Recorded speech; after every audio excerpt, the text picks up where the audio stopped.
격하게 환영해 주셔서 너무너무 감사드립니다. 그리고 이 자리에 서서 하나님의 말씀, 그리고 하나님께서 저에게 하신 일을 함께 나눌 수 있는 기회를 주신 우리 비봉 열린교회 성도님들, 그리고 담임 목사님 진심으로 감사드립니다. 이 자리에 서서 어떤 것을 나누어야 할까 잠시 고민했습니다.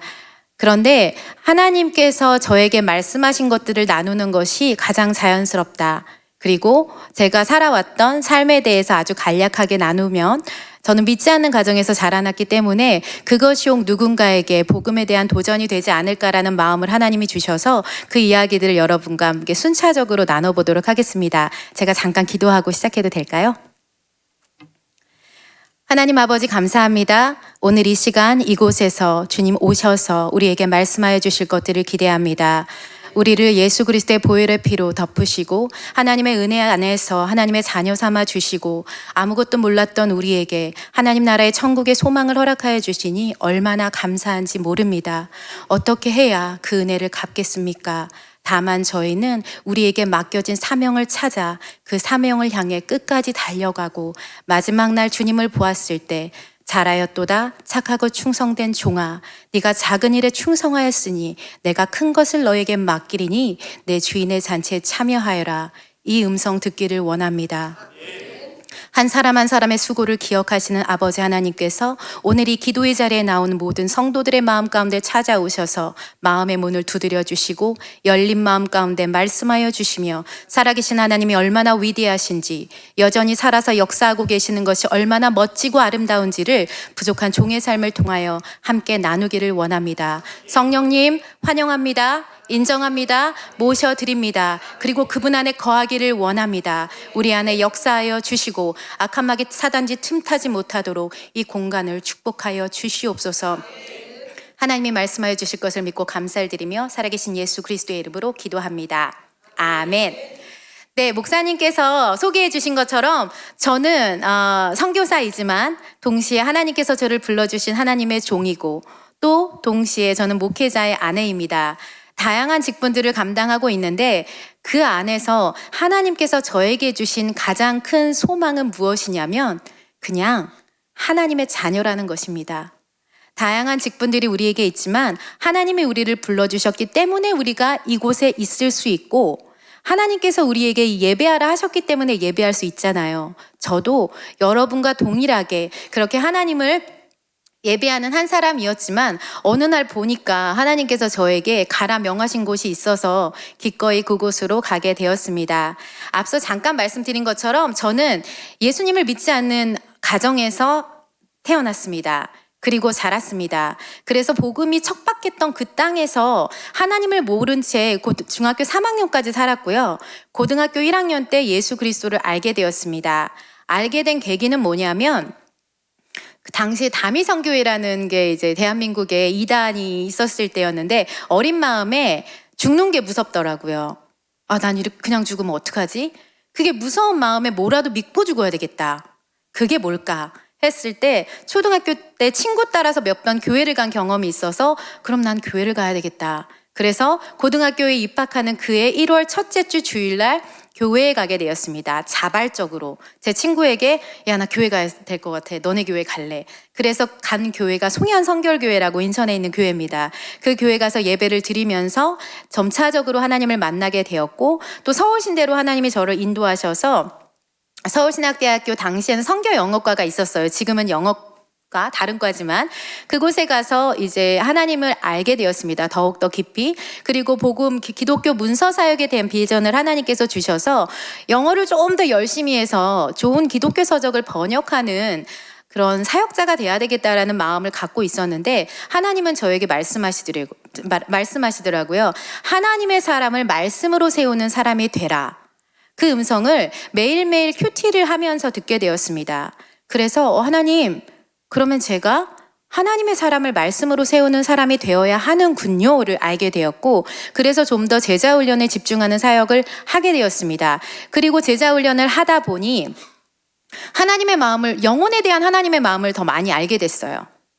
하나님이 한 영혼 한 영혼을 너무 많이 사랑하시는구나. 하나님, 그러면 저는 어떻게 살아야 합니까?를 여쭈었을 때 하나님께서 저에게 주신 마음이 뭐냐면 사람의 영혼을 돌보는 삶을 살기 위해서는 하나님을 알아야 하고 동시에 사람의 영혼도 알아야 된다라는 마음을 하시더라고요. 사람의 영혼을 제가 어떻게 알아요? 알 수 있는 방법이 없어서 그러면 상담이라는 게 좀 사람을 아는데 도움이 되지 않을까라고 이제 생각을 하고 있었는데 기도 가운데 하나님이 길을 열어주셔서 저는 상담을 공부하게 되었습니다. 그리고 나서 시간이 한참 지난 후에 저는 이제 OMS 선교회라는 곳에서 아까 우리 목사님 소개해 주신 것처럼 사무국장으로 사역을 하면서 수많은 다양한 선교사님들을 만나게 되었습니다. 물론 우리 교단의 선교사님들이 선교사가 되기 위해서는 인천 계양 선교센터에서 선교사 훈련을 받아야 하시잖아요. 그곳에 가서 OMS를 대표해서 영어를 가르치는 사역을 하였고 선교사 후보생뿐만 아니라 안식년으로 오신 선교사님들을 만날 수 있는 계기들이 많이 있었습니다. 다양한 선교사님들을 만나 뵈면서 느끼게 된 것은 우리 선교사님들이 많이 힘드시구나. 쉼이 필요하시구나. 이분들에게 돌봄이 필요하구나라는 것을 자연스럽게 깨닫게 된 어느 날 하나님께서 저에게 또다시 공부할 수 있는 기회를 주셔서 다시 이제 서울신대 그때 당시에 박사과정이 없었는데요. 제가 그 마음을 갖게 된 그 해에 1기 박사를 받았었어요. 상담 심리학으로. 그래서 이거 하나님께서 저에게 허락하신 길이구나라는 걸 알고 이제 과정을 밟고 학교에서 공부를 하게 되었습니다. 그런데 제가 공부를 하면서 느낀 게 뭐냐면 상담 심리학을 공부를 하는데 저는 공부를 첫 학기에 하는데 그런 생각을 하게 되었어요. 심리학이 결코 사람을 100% 치유해주지 못한다라는 생각이 들더라고요. 그럼 내가 이걸 왜 하나? 궁극적으로 내가 이걸 왜 해야 될까? 그렇게 생각하고 있던 어느 날 제가 영성 지도라는 것들을 알게 되었는데 외부 강사로 오셨던 그 교수님이 연세대학교 이제 교수님이셨는데 그분이 본인이 우울증으로 고민하면서 살아가던 시절에 어느 날 산속에 가서 기도를 하고 책을 읽는 가운데 영성 지도를 통하여 하나님과 나와의 관계를 회복해 나가는 것들을 깨닫게 되었다 하면서 영성 지도를 가르치시더라고요.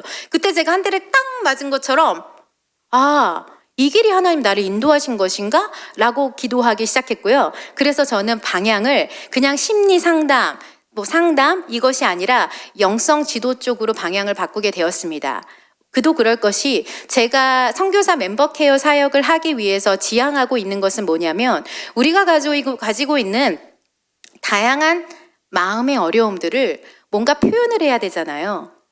내 마음의 어려움을 표현하고 싶은데 우리는 언어의 한계를 가지고 있어요. 그래서 심리학이라는 언어를 내 마음에 담아서 내가 힘들고 고민하고 있는 것들을 표현하는 도구로 사용하자. 그리고 상담에선 거기서 끝이겠지만 그런데 거기서 끝내는 것이 아니라 내가 표현한 내 마음의 아픔과 고통을 치유할 수 있는 유일한 방법은 성령님께서 우리 마음을 만지셔야 된다. 믿으십니까? 아멘. 그래서 그 성령님이 내 안에 역사하실 수 있도록 그분을 초대하자 우리의 삶에. 그래서 저는 심리학적인 언어와 영적인 언어를 결합하여 성령님께서 우리의 삶을 만지시도록 하는 사역으로 방향을 바꾸게 되었고 그렇게 하나님께 기도를 하였습니다. 그래서 하나님께서 제가 공부를 마치는 시점에 선교사가 될 수 있도록 OMS 미국 본부에서 선교사 훈련을 받았고요. 그리고 우리 교단 성결교단에서 협력 선교사 훈련을 받았습니다. 제가 당시에는 OMS에서 풀타임으로 사역을 하고 있었기 때문에 전임 선교사가 된다는 생각 못했고 또 당시엔 제가 결혼을 안 했었거든요. 그래가지고 싱글로 이제 전임 사역 한다는 생각은 전혀 이제 못한 상태였어요. 왜냐하면 교단에서는 결혼한 이제 부부 선교사를 받는 걸로만 알고 있었기 때문에 그래서 어쨌든 협력 선교사를 제가 훈련을 받고 교단 협력 선교사로 정식으로 파송이 되고 그리고 나서 저는 모금을 시작했습니다. 더 이상 OMS에서의 사무국장으로서의 일이 아니라 선교사로서 내가 단독적으로 하나님 앞에 서서 선교사님들을 돕는 사역을 해야 되겠다라는 마음을 갖고서 이제 모금을 진행하고 있었거든요. 근데 감사하게도 김석범 그때 당시 선교사님을 통해서 우리 박종구 목사님 만나게 되었고 다양한 목사님들을 만나게 되어서 제 사역을 소개를 했는데 참 감사한 건 그때 제 사역을 응원하고 지지해 주시는 목사님들이 제 사역을 기꺼이 후원을 해 주셨습니다. 그래서 이제 후원 모금을 하면서 이제 준비를 해야 되겠다. 이제 모금이 끝나면 이제 본격적으로 한국에서 루디아의 집이라는 선교사 멤버케어 사역을 해야 되겠다라고 생각을 하고 있었는데 그때 제가 이제 결혼을 하게 되었습니다. 그 결혼에 대한 스토리를 좀 말씀드리지 않을 수 없습니다. 그래서 제가 아주 재밌는 얘기를 한번 말씀을 드려볼게요. 저는 저희 남편을 딱 2번 만나고 결혼을 했어요. 얼마나 무모한 도전입니까? 이게 바로 무한 도전인데, 제가 원래 이제 결혼을 생각하고 결혼은 항상 기도를 했지만 결혼을 언제 할지는 제가 알지 못했어요. 그런데 계기가 된 것은 2018년도에 저희 아버지가 폐암으로 돌아가셨어요. 7월에 폐암으로 돌아가셨는데 수개월 동안 투병을 하시고 돌아가셨고, 그 기간에 저희 아버지 이제 암 투병을 하시는 중에 얼마나 많이 기도했는지 몰라요. 왜냐하면 아까 말씀드린 것처럼 저는 예수님을 믿지 않는 가정에서 자랐고, 영적 싸움이 얼마나 힘든 것인지를 경험했고, 피를 안 흘렸을 뿐이지 영적으로는 피를 너무 많이 흘렸거든요. 그래서 우리 아빠가 예수님 믿고 천국 꼭 가야 되는데 그 당시에도 교회도 나가고 세례도 받으셨음에도 불구하고 아버지의 믿음을 확신할 수가 없는 거예요. 그래서 사실은 8개월, 10개월 가까이 아버지를 모시고 병실에 가면은 기독교 방송 틀어놓고 찬송가 귀에다 틀어놓고 성경 말씀 읽어드리고, 아버지가 싫어할지라도 그렇게 해서 아버지의 귀 속에 마음 속에 복음이 들어가도록 열심히 전도를 했어요. 그렇게 해서 아버지가 마침내 돌아가시기 전에 거실에 걸려있는 십자가를 바라보시고 눈물을 흘리시고 며칠 후에 돌아가셨어요. 그래서 저는 저희 아버지가 천국에 가 계실 것들을 믿고 확신하며 평안하게 기쁘게 감사하게 아버지의 장례식을 3일 동안 치르게 되었습니다. 그런데 그 장례식을 치르는 손님들이 많이 오셔서 왔다 갔다 하면서 이제 움직이고 있었는데, 그때 하나님 말씀을 하나 주셨어요. 창세기에 보면은 이삭이 어머니를 여의게 되잖아요. 그런데 리브가를 만나면서 어머니 상사의 위로를 받았더라라는 한 구절의 말씀이 있습니다. 그 말씀이 제 영을 탁 치면서, 경수가 내가 너에게 위로의 사람을 보내줄게, 아빠 대신에, 이렇게 말씀을 하시더라고요. 그래서 그럼 나 결혼을 할래나? 그 와중에, 그 슬픈 와중에 결혼을 하려고 하나님이 그렇게 말씀하신 건가요? 하면서 장례를 마쳤어요. 당시에 근데 저는 한 달 후면 미국에 가서 에스베르에서 또 다른 2번째 박사학위를 공부할 예정이었어요. 감사하게 하나님이 기회를 주셔서 그 공부를 할 예정이어서 한 달 후에 이제 에스베르 신학교를 가게 되었는데, 공부를 하던 중에 그 아는 선배가 저에게, 경수가 참 좋은 목사님이 한 분 있는데 그분을 너에게 소개시켜 주고 싶어. 그런데 문제가 하나 있어. 나이가 많아. 그게 문제야. 이러더라고요. 근데 뭐 나이가 얼마나 많게요? 9살 많아요. 근데 뭐 9살 아무것도 아니잖아요, 솔직히 말하면. 그러나 저에겐 너무나 저도 30대 후반이었기 때문에 부담이 되지 않을 수 없는데 라는 생각을 하였지만, 기도해보고 혹시 하나님께서 그때 한 달 전에 말씀하신 게 이 사람이 아닐까라는 그냥 막연한 생각을 가지고 만남을 갖게 되었고, 만나서 이제 2018년도 8월 6일이었어요. 월요일이었는데 8월 6일, 8월 7일 딱 2번 만났어요. 딱 2번 만났는데, 첫날 만났을 때 하나님께서 제 마음에 그 대화를 이제 커피숍에서 만나서 얘기를 하잖아요. 근데 저희 남편이 얘기를 하는 중에 아빠의 얼굴이 오버랩이 딱 되더라고요. 그래서 그때 하나님이 보내신 사람이 이 사람인가? 라는 마음이 들었어요. 그리고 나서 대화를 하는 중에 계속적으로 하나님이 나에게 주신 사람이라는 확신을 갖게 되었고, 그리고 2번 만나고 저희는 헤어졌어요. 왜냐면 저희가 만나고, 저희 남편은 그 당시에 미시건에 있었고 저는 에스베리니까 켄터키잖아요. 그리고 저는 공부 마치고 한국에 돌아와야 됐었고, 그래서 이제 2번 만나고 헤어졌는데 3일째 되는 날 제가 있는 제 처소에서 말씀을 읽고 기도하는 가운데 룻기서의 말씀을 주시면서 하나님의 기업을 함께 물을 자다 라고 말씀을 하시더라고요. 저에게 주신 하나님의 기업은 선교사 멤버 케어입니다. 그 기업을 함께 물을 자라고 말씀을 하셔서 저는 다양한 말씀의 루트를 통해서 확신받게 되었어요. 그래서 하나님께서 보아스가 룻을 아내로 맞이하기 전에 그 다른 기업 물을 자를 다 확인을 한 다음에 아내로 맞이하게 되잖아요. 그 말씀을 하시면서 저기 준비 다 하고 정리 다 하고 얘기할 거야. 기다려. 이런 마음을 주셨어요. 그리고 3일째 되는 날 정말 전화가 왔어요. 그래서 교제하고 싶습니다. 그러나 일주일 동안 기도해 보십시오. 그리고 대답해 주세요. 했지만 저는 기다릴 이유가 없었죠. 응답을 받았으니까 저는 기다리지 않아도 돼요. 네. 라고 대답을 하고, 그리고 교제를 시작하고 그해 12월 5일 날 결혼을 하게 되었습니다. 제가 11월 15일 날인가 그때 미국에 다시 들어갔는데 그게 공항에서 세 번째 만났어요. 딱 세 번째 만났는데 만난 그날 웨딩드레스 보러 갔어요. 만난 그날 반지 하러 가고 얼마나 어색하고 그런 상황에서 결혼을 준비해서 사역을 이제 같이 시작하게 되었습니다. 저는 그렇게 해서 미국을 오게 되었는데 제가 선교사 멤버 케어에 대해서 여러분에게 말씀드렸고 루디아의 집을 제가 한다라고 말씀을 드렸는데 왜 루디아의 집인가라는 생각을 여러분이 하실 수 있는데 사도행전 말씀에 보면 빌립보성에서 예수님을 믿었던 루디아라는 비단 장수가 있습니다. 근데 그 루디아가 그 바울과 실라, 그 당시에 선교사들이죠. 선교사들이 사역을 하고 복음으로 핍박을 당했을 때 그들이 쉴 수 있는 쉼의 장소를 제공했던 사람이 루디아였어요. 바울과 실라가 옥에서 나와 루디아의 집에 가서 형제들을 위로하고 가니라 라는 성경 구절 하나가 저의 삶을 바꿨습니다. OMS 선교회 사무실에서 말씀을 묵상하고 있는데 이 말씀을 저에게 딱 주셨을 때 하나님, 바울과 실라가 애매히 고통을 당해서 옥에서 나왔는데 갈 곳이 없잖아요. 그런데 어디 갔어요? 루디아의 집에 갔습니다. 루디아의 집에 가서 형제들을 위로하고 갔다라고 했어요. 그래서 하나님께 여쭸어요. 하나님, 왜 이 말씀을 저에게 주시는 거예요? 라고 여쭈었고 기도를 며칠을 했는데 그때 하나님이 주신 마음이 뭐였냐면 경수가 네가 루디아의 집이 되어라. 너라는 사람 자체가 루디아의 집이 되어서 지친 선교사들이 갈 곳이 없을 때 그들에게 쉼의 공간을 제공하는 루디아와 같은 사람이 되어라. 또 형제들을 위로하고 갔다고 그랬잖아요. 형제들을 위로한다는 건 뭐냐면 공간에서 하나님을 예배한 거잖아요. 주님을 찬양하고 핍박과 환난이 있어도 여러분 이겨내십시오. 주님은 살아계십니다라고 선교사들이 얘기했을 거 아닙니까? 그래서 하나님을 예배하고 찬양하는 그 공간이 루디아의 집이었어요.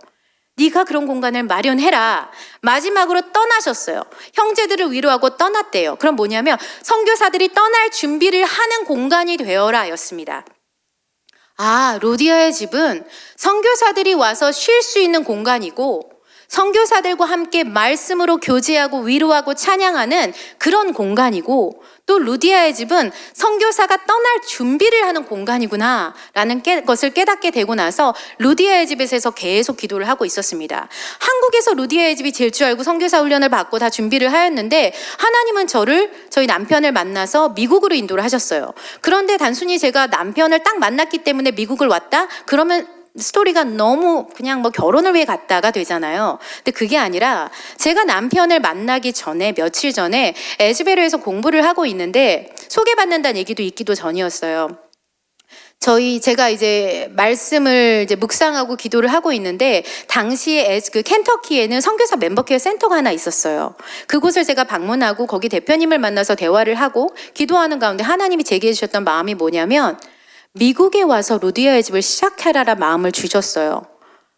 뭔지도 몰랐어요, 당시에는. 근데 하나님이 그 마음을 주셔서 하나님 만약에 저를 보내신다면 제가 이곳에서 그 사역을 시작하겠습니다라고 마음으로 결심하고 있었는데 제가 이제 남편을 소개받게 됐고 만나게 됐고 결혼까지 이어지게 되면서 하나님께서 자연스럽게 저를 인도하셨구나를 알게 되었습니다. 제가 그렇게 해서 2019년도 3월 달에 미국에 이제 비자를 받아가지고 다시 미국에 들어가게 되었는데 미국에 들어가서 제가 사실은 OMS 선교회에 있으면서 언어를 조금은 했었어요. 아주 잘한 건 아니었고요. 조금은 했었어요. 그럼에도 불구하고 낯선 땅에 낯선 문화를 또다시 배워야 하는 부담감이 있었습니다. 그런데 감사하게 하나님께서는 그 교회에서 제가 편안하게 사역할 수 있는 길을 마련해 주셨는데 그것은 뭐였냐면 당시에 저의 남편은 미시건의 북쪽에서 페토스키라는 지역에서 3군데 교회를 목회를 하고 있었어요.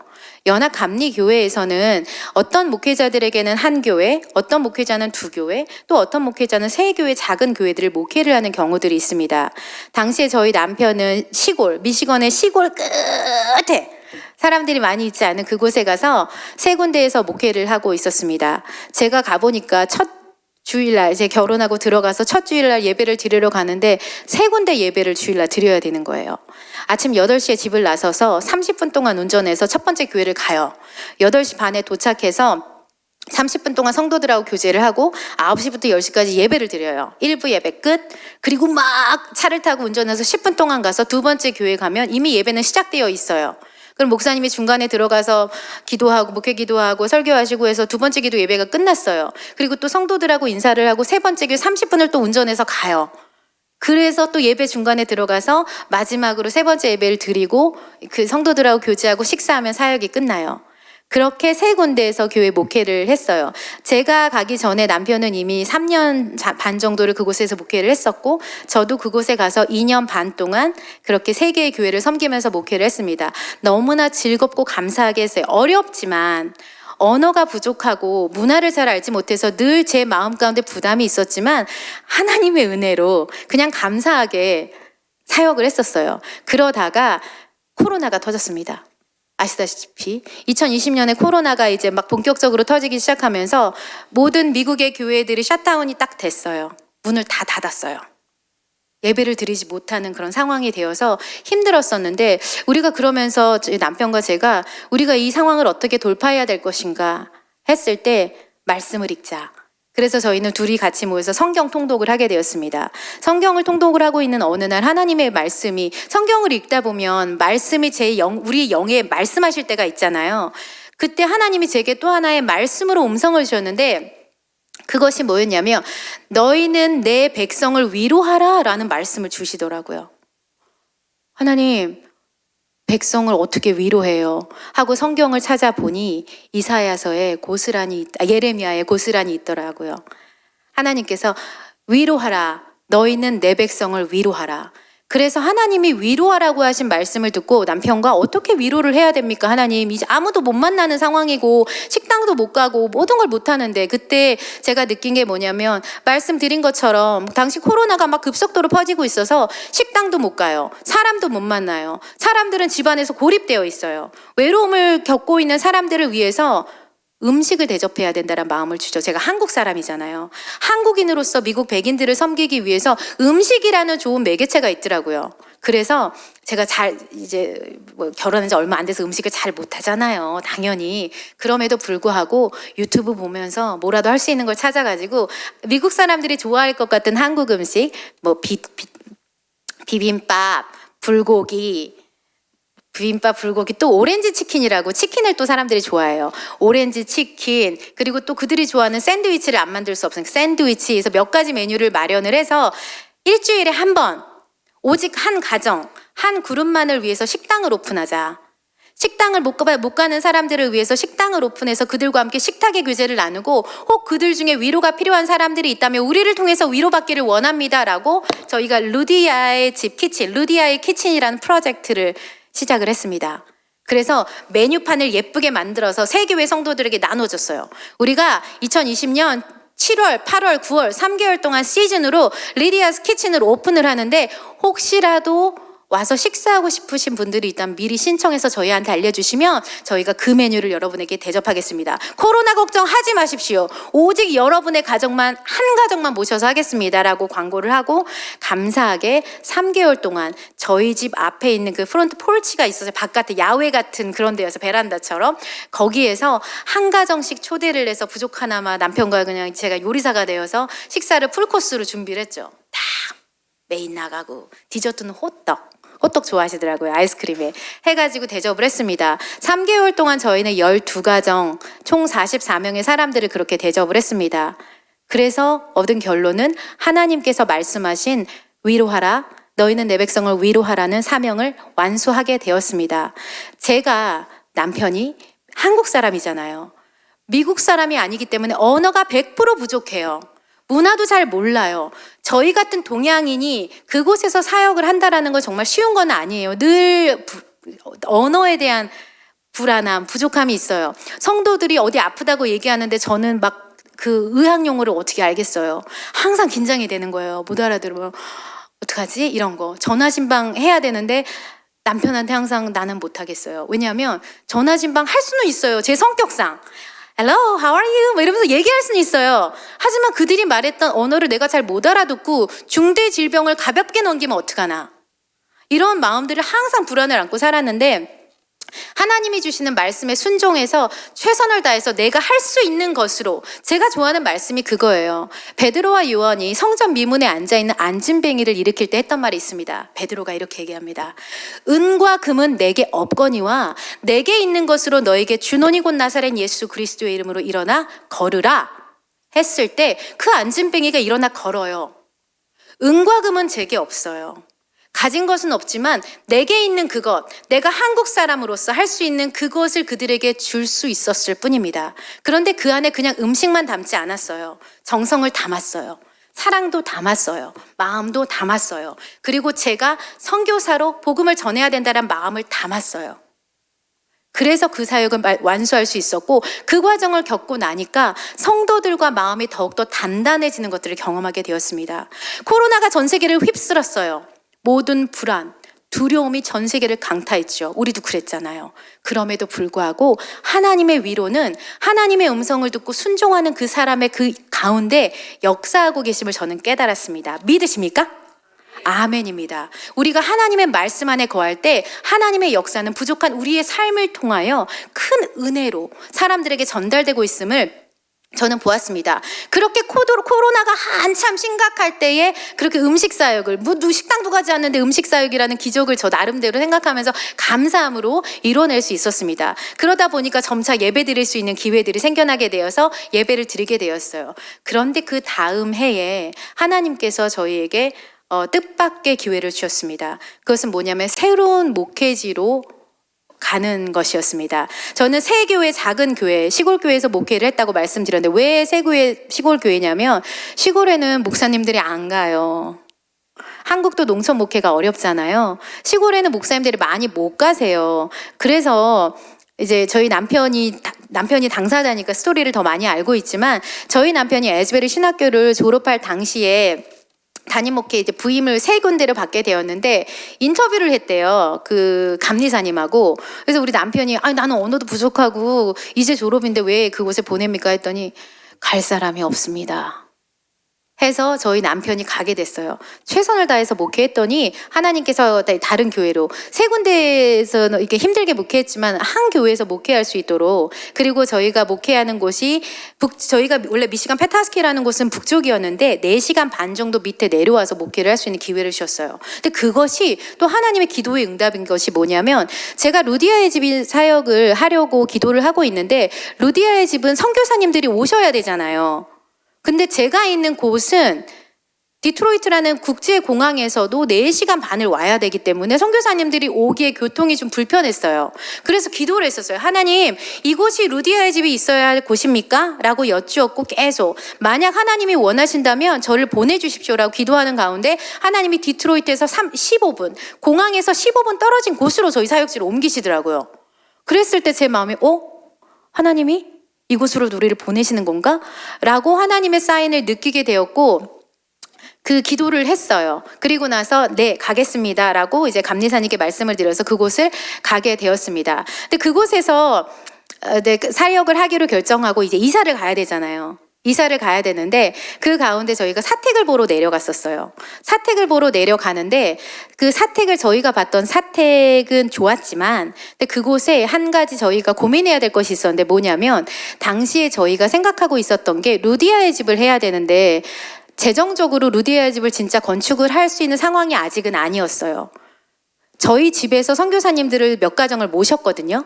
모셨지만 저희가 당장 건물이 없기 때문에 이동식 루디아의 집을 만들어서 선교사님들을 모실 수 있는 공간을 만들자 해서 그 이동식 루디아의 집을 이제 개조를 저희 요즘에 한국에도 캠핑카 많이 유행을 하잖아요. 미국은 캠핑 트레일러라고 차에다 연결해서 끄는 게 있거든요. 근데 저희 성도 중에 어떤 한 분이 제가 이제 루디아의 집이라는 선교사 멤버케어 한다는 걸 아시고 기증을 해주셨어요. 30년 된 거를.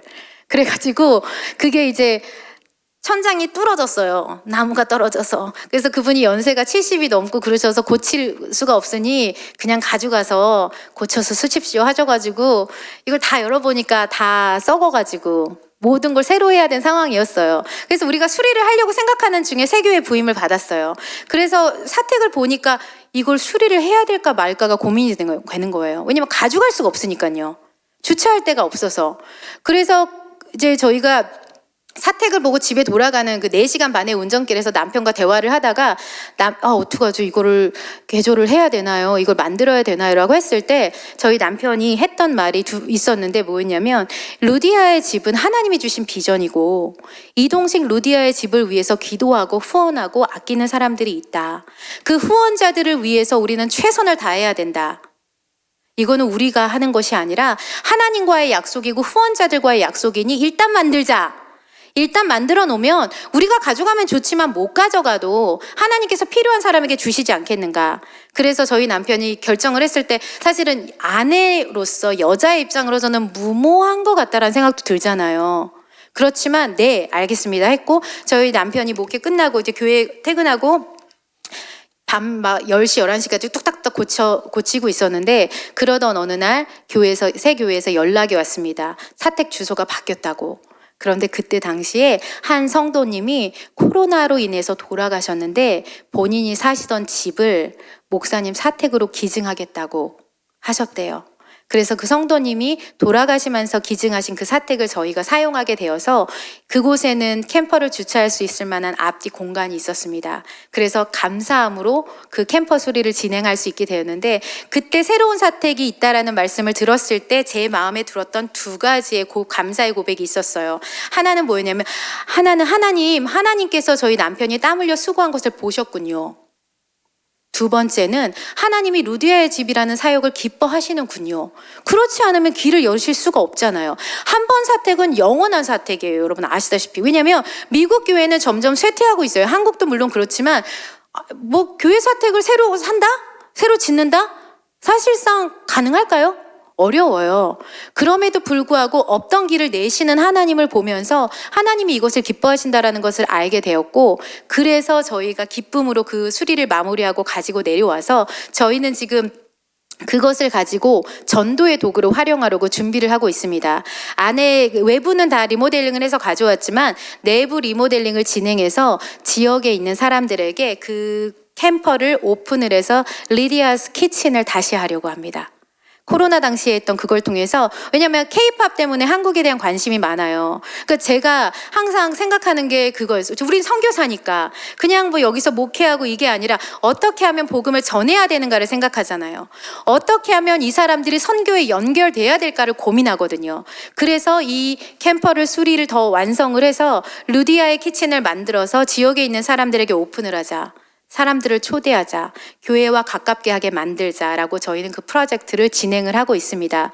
제가 루디아의 집이란 사역을 하고 있을 때 코로나가 터졌으니 4년 동안에 할 수 있는 사역이 많지는 않았습니다. 그럼에도 불구하고 선교사님들이 한 가정씩 오셔서 저희 가정에서 쉬고 갈 수 있는 기회가 있었습니다. 그래서 오시는 선교사님들을 저희 가정에서 모시고 섬기고 교제하는 그런 사역을 했었습니다. 근데 제가 동시에 하고 있는 사역이 뭐냐면 줌으로 모임을 하고 있는 사역을 하고 있어요. 우리 황지원 선교사님 말씀하셨는데, 황지원 선교사님과도 제가 오래 알고 있지만 제가 성결교회 선교사 훈련원을 통해서 만났던 수많은 선교사님들이 있는데, 그 선교사님들과의 연결을 중심으로 현장에서 계시는데 외로움을 겪는 분들이 있으시더라고요.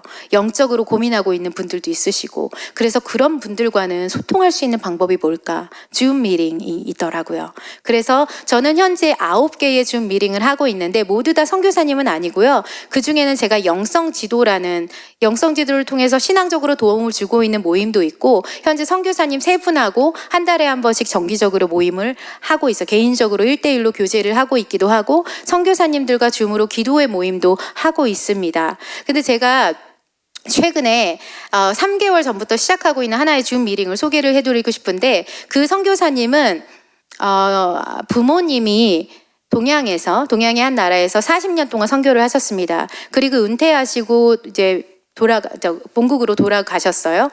그리고 이제 그 자녀된 선교사님이 그곳에서 사역을 2텀 정도 했습니다. 그런데 제가 연락을 받기로는 사역을 그만뒀대요. 그건 중도 하차를 했대요. 선교사로서. 그래서 왜 그랬을까? 그래서 대화를 하고 싶어서 대화를 요청해서 함께 대화를 나누는 중에 코로나 기간 동안에 너무 외로웠대요. 아무도 자기에게 연락하는 사람이 없고, 아무도 잘 지내세요? 라고 물어보는 사람이 없었대요. 한 달은 집에 내내 있었고 두 번째 달이 돼도 외출의 한계가 있었기 때문에 외롭게 그 방 안에서 혼자 있으면서 왜 아무도 나에게 연락하지 않는가? 내가 있는 선교단체는 왜 연락하지 않지? 라는 고민이 있었다고 합니다. 그 얘기를 들으면서 참 많이 가슴이 아팠어요. 잘 지내세요? 이거 물어보는 거 어렵지 않잖아요. 근데 그 짧은 한마디가 선교사에게 굉장히 필요한 한마디였지만 그것을 해주는 사람이 없었대요. 고민했고 그리고 선교단체와 상의를 하던 중에 그 선교사는 더 이상 내가 할 수 있는 일이 없겠다라고 해서 중도하차를 결심을 했는데 그 다음에 사실은 선교사를 가기 전에 훈련을 받는데도 돌봄이 필요합니다. 그리고 선교지에 가 있는 동안에도 그 선교사님을 계속 대화하고 격려하고 기도할 수 있는 돌봄이 필요합니다. 그리고 중도하차뿐만 아니라 은퇴 후에도 사실은 선교사가 돌봄이 필요하거든요. 근데 이같이 중도에 하차한 선교사는 마음에 상처가 있어요. 난 실패했구나. 난 나고자구나. 난 이거 완수하지 못했구나. 근데 그런 선교사들을 위해서 그 팔로우업을 정리를 해주는 게 필요해요. 이분들이 잘 선교를 마무리하고 이제는 내가 직접 선교를 하지 않더라도 보내는 선교사가 될 수도 있는 거고 또 다시 선교를 할 수도 있는 거잖아요. 그 마무리 작업을 누군가는 해줘야 된다 싶어서 선교사 디브리핑을 이 선교사님이랑 시작하게 되었습니다. 한 번, 두 번, 세 번 만났고 이제 네 번째 만남을 준비하고 있는데 제가 하고 싶은 사역이 그런 거였어요. 뭐냐면 돌봄을 받지 못하고 있는 어떤 선교사가 있다면 내 마음으로 그 선교사님에게 찾아가서 마음으로 대화를 하자. 교제하자. 어떤 전략적으로 이러이러이러한 과정을 밟아서 이 선교사님을 멤버 케어하자는 나중에 있을 수 있을 거예요. 저에게도. 하지만 지금 당장 내가 있는 곳에서 할 수 있는 것은 뭐냐면 그 선교사님의 이야기를 들어드리고 함께 기도하고 그분이 걷는 회복의 길을 같이 걸어가는 것. 그래서 저는 그 선교사님과 그 일을 하고 있습니다. 한 분뿐만 아니라 지속적으로 선교사님과들과의 관계를 더 만들어 나갈 겁니다. 현지에 있는 선교사들, 중도하차 이런 일이 일어나면 사실은 안 되겠죠. 하지만 중도하차에 있는 선교사님, 그리고 또 은퇴하신 선교사님들, 또 아는 은퇴하신 선교사님 부부가 있는데 그 은퇴하신 선교사님 부부가 이제 본국에 와서 정착을 해야 되는데 집도 없고 그리고 은퇴 후에 어떻게 살아야 될지를 잘 모르시잖아요. 그런 교육이 없다라는 것들을 제가 또 듣게 되었습니다. 그리고 그 선교사님에게 뭔가 제가 위로를 해드리고 싶은 마음이 있는데 가려면 운전해서 한 3일 가야 돼요. 갈 수 없고 비행기로 가기도 너무 어려워서 그래서 제가 마음을 담아서 카드를 쓰고 작은 정성을 담아서 선물을 보내드리면서 이 선교사님들 40년 동안 동양의 한 나라에서 섬겨주셔서 감사합니다. 라고 위로의 카드를 보내게 되었습니다. 제가 하고 싶은 사역, 하나님께서 저에게 주신 소망의 사역은 그것입니다. 누군가의 돌봄에 시선이 미치지 않는 그곳에 하나님이 나에게 주신 그 마음으로 그분들을 섬기자. 아주 작은 몸부림이라 할지라도 하나님이 나에게 주셨다면 내가 그것을 순종하는 것, 그것이 저에게는 멤버 케어입니다. 거창하지 않습니다. 아직은 거창하지 않아요. 하지만 저는 믿습니다. 제가 하고 있는 작은 사역들, 돌보고 있는 작은 몸부림이 거창하길 원하는 건 아니지만 적어도 하나님 보시기에 경수가 수고했어. 경수가 잘했어. 라는 음성으로 들려질 수 있기를 소망합니다. 제가 선교사 멤버 케어를 하겠다고 하나님 앞에 고백했을 때 제가 이제 OMS에서 선교사 훈련을 마치고 간증하는 시간이 있어 간증을 하는 날 아침에 하나님이 저에게 말씀을 하나 주셨어요. 뭐였냐면 예수님의 제자 요한과 야고보의 어머니가 아시는 이야기예요. 요한과 야고보의 어머니가 예수님에 가서 예수님 우리 아들들을 나중에 예수님이 하시는 사역에서 좀 중요한 자리에 앉혀주세요. 이런 말씀하는 장면이 있잖아요. 근데 예수님이 그런 말씀 하시더라고요. 내가 마신 잔을 너희가 마실 수 있으며 내가 진 십자가를 질 수 있는지 그걸 물으셔요. 그 말씀을 딱 볼 때 하나님이 저에게 주신 마음이 뭐냐면 너 내가 마신 잔 경수가 마실 수 있겠니? 내가 가는 그 길 갈 수 있겠니? 라고 물으시더라고요. 근데 제 마음에서 주님의 마음을 알겠더라고요. 내가 마신 잔을 네가 마실 수 있으며 내가 가는 길을 네가 갈 수 있겠니? 라는 아버지의 마음. 힘든데 굳이 경수가 안 가도 되는데 라는 마음. 그런데 아버지의 마음은 진짜 가지 말라는 게 아니잖아요. 어려워. 힘들어. 그런데도 네가 가주겠니? 라는 그런 마음이었어요. 눈물을 콱콱콱 쏟으면서 선교사 파송 예배를 드렸습니다. 왜 다른 사람들이 다 물어봐요. 어머머 리사 왜 그래? 무슨 일이야? 이렇게 은혜가 됐나? 이런 얘기를 하는데 제 개인적으로는 그랬죠. 하나님이 저를 부르셨다는 걸 확신했기 때문에 그 길을 할 수 있었거든요. 저는 그거였어요. 저에게 맡겨준 사명을 아주 작은 거라 할지라도 그 잔을 제가 마시고 저에게 주신 사명을 완수해 나가는 게 제가 가야 될 길이라고 생각을 해서 그냥 매 순간순간 하나님 앞에 여쭈었습니다. 하나님, 제가 할 수 있는 것이 무엇인가요? 뭐라 해야 되죠? 여쭤보면 하나님께서 늘 말씀으로 저의 삶을 충만하게 채우시는 것들을 경험했습니다. 그래서 제가 4년이란 시간 동안 선교사 첫 텀을 마치고 이번에 제가 안식월로 나온 거예요. 그런데 4년의 시간을 되돌아보면서 선교 편지를 제가 3개월에 한 번씩 제가 여러분께도 보내드리는데요. 3개월에 한 번씩 선교 편지를 쓸 때마다 느끼는 건 뭐냐면 하나님께서 이런 일을 하셨구나. 되게 작아요. 되게 작은 일들을 했어요. 그렇지만 하나님이 저에게 하셨다는 그 일로 인해 저는 너무 감사해요. 그 감사함을 한 번, 두 번, 세 번, 네 번 쌓다 보니까 4년이 오더라고요. 그래서 한국에 나오게 됐는데 제가 한국에 나오기 전에 이번에 4년 안식월을 갖기 전에 처음에 이제 미국 가기 전에 했던 하나님 앞에 고백했던 게 있었어요. 뭐였냐면 제가요 선교사를 하려고 준비를 했을 때 감사하게도 이제 많은 목사님들이 저 사역을 후원해 주시겠다고 해서 후원을 시작을 해주셨었어요. 그런데 제가 결혼해서 미국을 간다고 해서 후원이 많이 끊겼어요. 왜? 미국 가니까. 미국 간다고 아유 미국은 뭐 선교 아니지 이렇게 생각을 하시더라고요. 그리고 남편이 목회하니까 우리 한국적인 정세 남편이 목회하니까 뭐 사모지 선교사지라고 생각 안 하시고 사모지라고 생각을 하시니까 이게 자연스럽게 그렇게 되더라고요. 근데 제 마음에 하나님 저는 사명이 있어서 가는데 제 마음 같지 않은가 봐요. 그리고 사람들은 쉽게 왔다 갔다 할 수 있지 뭐 미국인데 왔다 갔다 할 수 있지라고 생각을 하는데 저는 그런 마음이 아니었어요. 저는 하나님의 부르심을 받고 가는 선교사로서의 삶이기 때문에 하나님 선교사가 첫 텀은 그 땅을 지켜야 되지 않겠습니까? 올 수 있어도 안 오고 오고 싶어도 가지 않는 마음의 결단이 제 안에 있고 싶었어요. 누가 그렇게 하라고 하진 않았어요.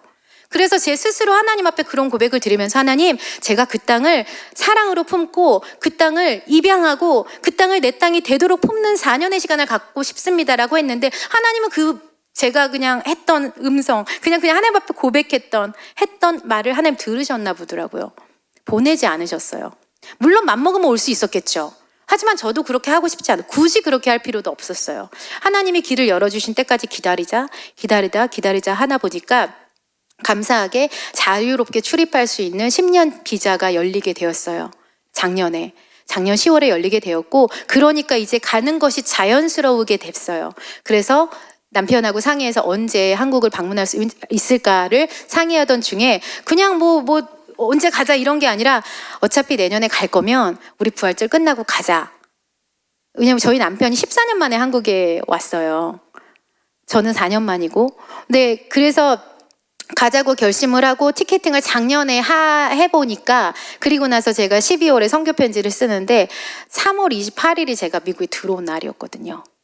4년 꽉 채워가지고 하나님이 그리고 나서 보내시더라고요. 제 연약함을 아시고 제가 혹시라도 엄마 보고 싶어서 혹은 너무 외로워서 갈까봐 딱 붙드시고 하나님이 저를 딱 4년 마치고 보내시더라고요. 너무 감사했어요. 나보다 나를 더 잘하시는 하나님. 내가 하고 싶어도 하지 않게끔 자연스럽게 인도하시는 하나님. 말씀하신 것들을 반드시 이루시는 하나님을 저는 경험했습니다. 그렇게 경험하면서 제가 미국에 있으면서 외로웠어요. 제 유일한 친구가 누군지 아세요, 여러분? 맞춰보세요. 유일한 한 친구가 있어요. 한국 사람. 남편밖에 없어요. 너 누구 밥 먹다가도 아유 오늘 뭐 했는데 우리 성도 병원 갔는데 그러시지 않으세요 목사님? 그러시잖아요. 저희도 그래요. 퇴근이 없어요. 우리의 삶은 사명자의 삶은 퇴근이 없습니다. 늘 기도하고 늘 고민하고 늘 성도들을 위해 고민해요. 그런데 기뻐요. 왜냐하면 부르셨기 때문에 할 수 있잖아요. 나를 불러주지 않으면 하고 싶어도 못 하거든요.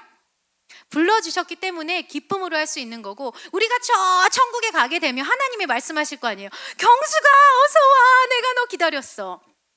그 음성을 듣고 싶어요. 작은 것에 충성해서 하나님께서 하시는 그 일을 보고 싶어서 몸부림치고 있습니다. 외롭지만 거기에 그냥 서 있는 거고요. 친구 만들려면 할 수 있겠지만 사실상 그거 잘 안 돼요.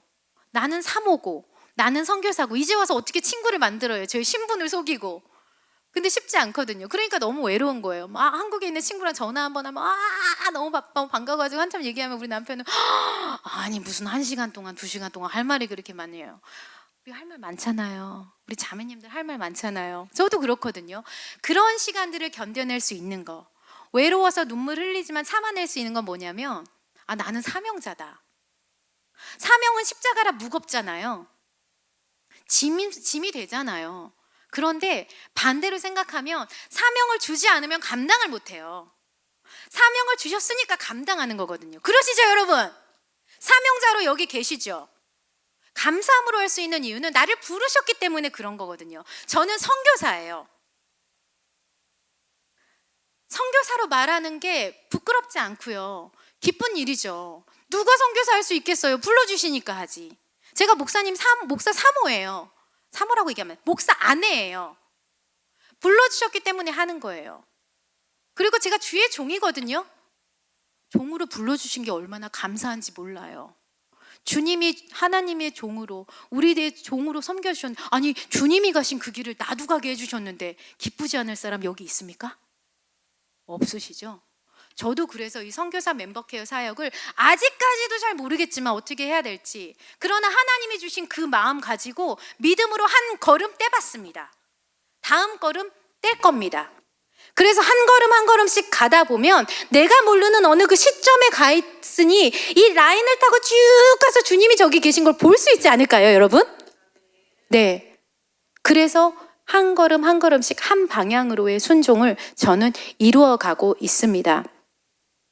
많은 선교사님들이 선교지에서 외로운 싸움들을 하고 계셔요. 저도 그렇습니다. 근데 오늘 여기 와서 되게 감사했어요. 또다시. 제가 오늘 특송하기로 했는데 막 찬양을 크게 부르면 안 될 것 같고, 왜냐면 특송해야 되니까.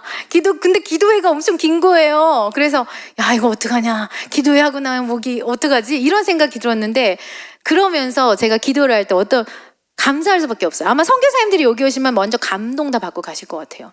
누군가가 나를 위해 기도해주고 있다는 사실이 엄청나게 큰 힘이 됩니다, 여러분. 비봉 열린교회 성도님들 감사합니다. 모든 선교사님을 대신해서 너무너무 감사해요. 이름 하나하나 불러가며 기도 제목 하나하나 불러가며 여러분이 기도해 주시고 계시죠. 그것 때문에 선교사님들 거기서 살고 계시는 거예요. 너무너무 감사합니다. 저도 제 이름이 이곳에 스크린에 떠서 기도하고 계실 거라고는 생각 못했어요. 나를 왜 기도해 준 사람이 있겠지, 기도해 주겠지 라고 생각은 하지만 막연하게 우리 생각해요. 그래, 기도해 주시는 분들 때문에 힘을 얻고 기도하지. 근데 직접 눈으로 보니까 너무너무 감사해요. 선교사님들을 불러주시는 것도 감사하고 기도해 주시는 것도 너무너무 감사하고, 여러분과 함께 하나님의 나라를 위해서 뭔가 같이 할 수 있다는 사실이 너무 기쁩니다. 선교사 멤버케어 사역은 어떻게 보면 좀 외롭다는 생각을 조금 해요. 왜냐하면 선교사님들은 선교지에 가서 선교를 하니까 눈에 보이거든요. 근데 멤버케어 사역은 조금 제가 생각할 때는 뭐 이렇게 특정하게 아닌 그런 느낌을 저는 개인적으로 받을 때가 있어요. 그런데 저는 그러고 싶은 마음이에요. 단 한 명의 선교사님이라도 내가 그분에게 정말 기억에 남는 한 사람이 되고 싶다. 내가 힘들 때 위로해주는 사람,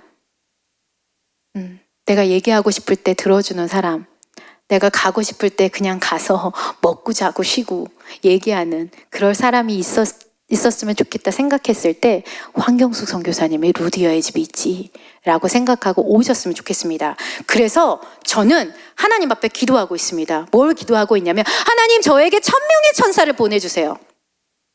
1000명의 천사는 1000명의 후원자입니다, 여러분. 하나님이 저에게 말씀을 주셨어요. 제가 루디아의 집을 사역을 딱 시작하려고 했을 때 하나님이 솔로몬의 1000번제를 말씀을 주시면서 1000번제를 하면서 기도의 제단을 쌓으라시는 거예요. 하나님 또요 라고 했어요. 왜 또인 줄 아세요? 제가 20대 때 개척교회 사역을 했거든요. 개척교회에서 평신도 사역자를 했는데 그때 하나님이 저에게 솔로몬의 1000번제를 주실 때마다 하라는 마음이잖아요. 그래서 1000번제를 하라고 그러셔가지고 1000번제 감사 예물을 드렸습니다. 1000일 동안 매일 밤마다 책상에 앉아서 흰 규격 봉투를 꺼내서 매일매일 감사를 적었어요. 하나님 오늘 이거 감사해요. 감사해요. 번호 1번, 다음날 2번 이거 감사해요. 일주일에 몇 장 모여요? 7장 모이죠. 7장 모이면 토요일 밤에 다 읽으면서 기도해요. 제가 쓴 거. 그리고 기도하고 주일날 헌금해요. 헌금하면 우리 목사님은 그걸 목사님들 다 그러실 거예요. 성도들이 헌금한 거 다 읽으실 거예요. 기도하시면서. 다 읽으시고, 저희 목사님도 그러셨어요. 다 읽고 기도하신 다음에 제 헌금 자리에다 꽂아 놓으세요. 그 헌금 봉투를. 그럼 제가 가지고 와요. 저희 집에 1000장의 감사 헌금 봉투가 있습니다. 매일매일의 감사의 기록이 담겨있는 1000번째 봉투가. 그 1000번째를 끝냈는데 하나님이 몇 개월 있다가 또 경수가 한 번 한 1000번째 한 번 더 해라. 이 마음을 주시더라고요. 그래서 1000번째를 한 번 또 했어요. 두 번째 1000번째를 매일 감사를 했어요. 그래서 또 1번, 2번, 3번 사면서 매일 감사를 적어서 두 번째 1000번째까지 완수했습니다. 제가 처음에 감사 1000번째를 하게 될 때 당시에는 헌금 봉투 한 장에 하나에 1000원 넣었어요. 되게 부끄러웠어요. 1000원 넣을 때. 그때 저는 그 돈을 많이 버는 때가 아니었거든요. 20대였고. 근데 헌금 봉투에 1000원 넣는데 하나님 앞에 되게 부끄럽더라고요. 하나님 더 하고 싶은데 할 수 있는 게 없네요. 1000원 넣고 매일 헌금에, 그래도 일주일이면 7000원이에요. 여러분 적은 금액 아니잖아요. 근데 저는 그 당시에 우리 가족이 하늘의 생명책에 그 이름이 기록됐으면 좋겠다. 예수님 믿었으면 좋겠다라 마음 담아서 주일마다 감사 헌금을 아빠 이름으로, 엄마 이름으로, 동생 이름으로 헌금을 했습니다. 제사장의 축복의 말씀을, 여호와는 내게 복을 주시고 여호와는 너에게 빛을 비추시기를 원하, 그 말씀 아시잖아요. 그 말씀을 딱 받아서 거기 여호와는 내게가 아니라 여호와는 아빠에게 쫙 쓰고 여호와는 엄마에게 헌금을 했습니다. 그렇게 주일은 그렇게 하고 평일은 제가 그렇게 해서 1000번제를 2번을 했는데 제가 루디아의 집 하려고 그러니까 하나님 1000번제를 하라고 또 그러시는 거예요. 그래서 네 하나님, 루디아의 집 네가 평생 해야 될 사역을 위해서 1000일 동안 기도하는 거 아까운 거 아니지 않니? 그 마음을 주셔가지고 네 하겠습니다라고 기도를 시작하게 되어서 그걸 하고 있습니다. 그때 하나님이 저에게 주신 말씀이 뭐냐면 1000일 기도를 이제 감사헌금 이런 거 하면서 하는데 하나님이 이미 1000명을 예비해 놓았다 하시더라고요. 아멘. 그 마음을 주셨어요. 아직 안 보여요. 제 눈에 아무 증거 보이지 않습니다. 근데 하나님이 이미 그때 내가 1000명을 준비해 놨어 경수가 라고 말씀을 하시니까 할 수가 있겠더라고요. 그래서 안 보이는데 내 주님 이미 있어요 라는 믿음으로 저는 기다리고 매일 그 기도 제목이 여러분 1000명의 천사, 이제 기도하실 때 1000명의 천사의 의미를 아시겠죠? 그 마음을 갖고 제가 기도를 하고 있어요. 그런데 2년 전에 어느 날 또 성경을 읽는데 하나님이 말씀을 또 주시더라고. 그냥 성경 통독을 하는 거예요. 성경을 통독하는데 하나님 주신 말씀이 작은 자가 천을 이루고 약한 자가 강국을 이루리라는 말씀을 딱 보여주시는 거예요. 이건 뭐야? 작은 자가 천을 이룬대요. 저 되게 작아요, 키가. 저는 되게 작은 사람이거든. 작은 자가 천을 이룬대요. 아멘.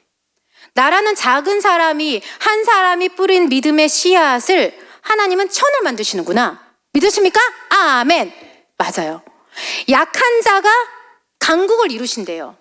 약해요. 근데 하나님이 강국을 만드신대요. 믿어지지 않겠습니까? 눈으로 숫자를 보여주시는데 제가 믿음으로 아멘 했습니다. 그리고 제가 매일매일 읽고 있는 기도 제목이 있는데 그 기도 제목의 날짜, 제가 지금 날짜를 잊어버렸어요. 그 날짜 몇 년 몇 월 며칠 응답 딱 썼어요. 말씀을 딱 써놓고 이미 응답되었다라고 생각하고 기도하는 겁니다. 하나님의 말씀이 제 마음에 울려 퍼질 때 그 말씀 아, 그렇구나. 아멘로 끝나면 안 되고, 아멘으로 받은 말씀을 어딘가에 적어 놓으시면 시간이 지났을 때 여러분 확인하실 수 있어요.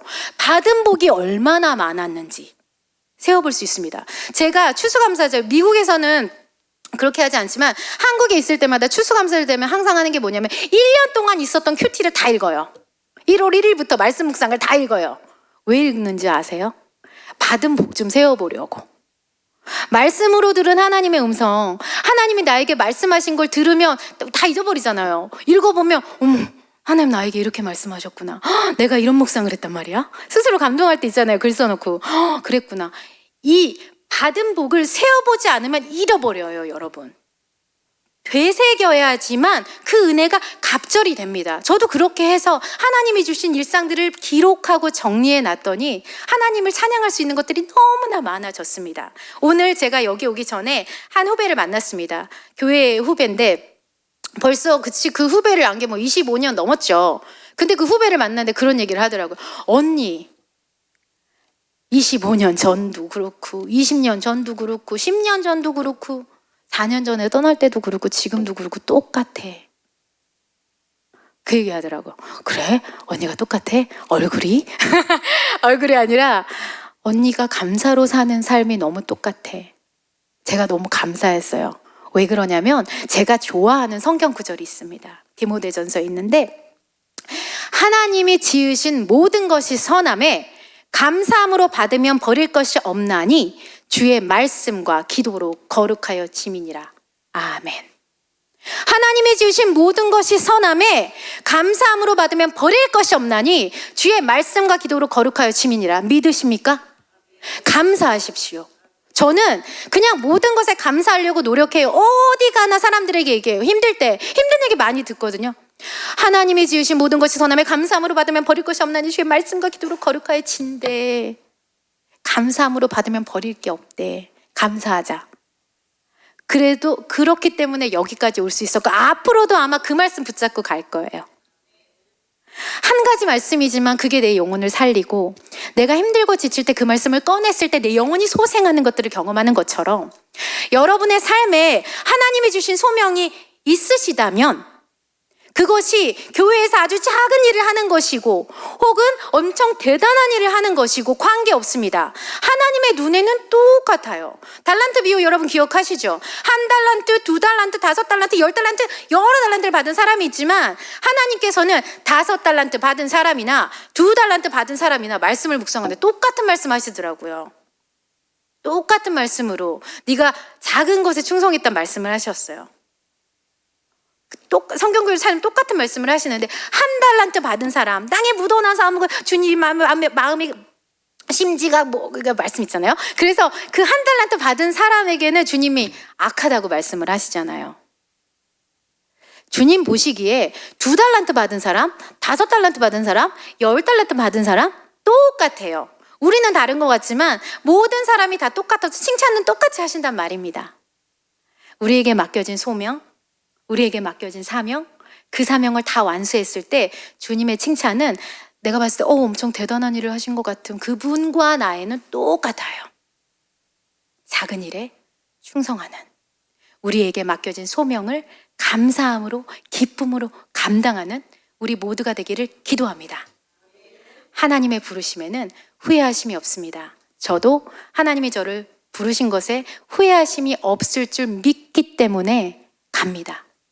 여러분 그 길을 함께 걸어가 주셔서 감사하고 더 많은 선교사님들과 함께 그 길을 걸어가 주셔서 여러분이 받게 될 상급이 무엇인지 저는 알지 못하고 오직 주님만 아시겠지만 하나님이 그러시잖아요. 선교사의 이름으로 선교사를 대접하면 우리가 그 선교사의 상급을 받는 거예요.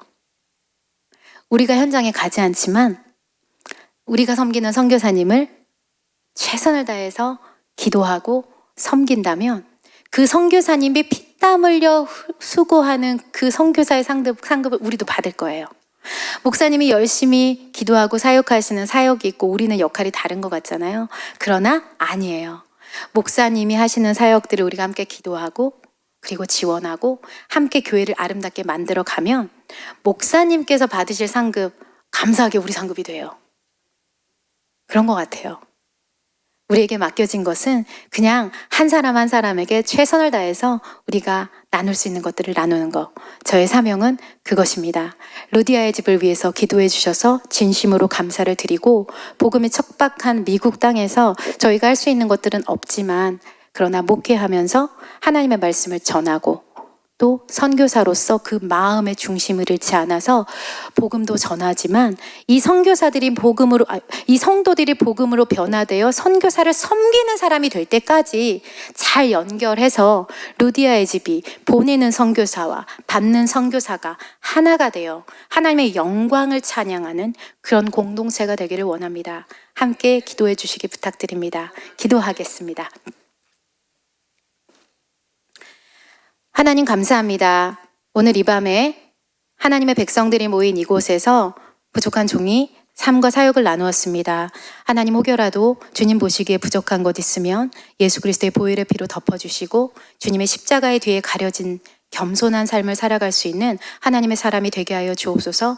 여기 앉아있는 한 사람 한 사람의 드린 시간과 마음과 정성을 기억하여 주시사 하나님께서 귀하게 갚아주시고, 하나님께서 사랑한다 말씀하여 주시고, 하나님의 위로가 넘쳐서 그들의 생업이 복을 받고 날마다 하나님의 임재를 경험할 수 있도록 우리 비봉 열린교회 성도들을 축복하여 주시옵소서. 주님 이곳에 임하신 줄 믿습니다. 모든 찬양, 기도 홀로 영광받아 주시옵소서. 감사드리며 예수님의 이름으로 기도합니다. 아멘. 감사합니다, 선교사님.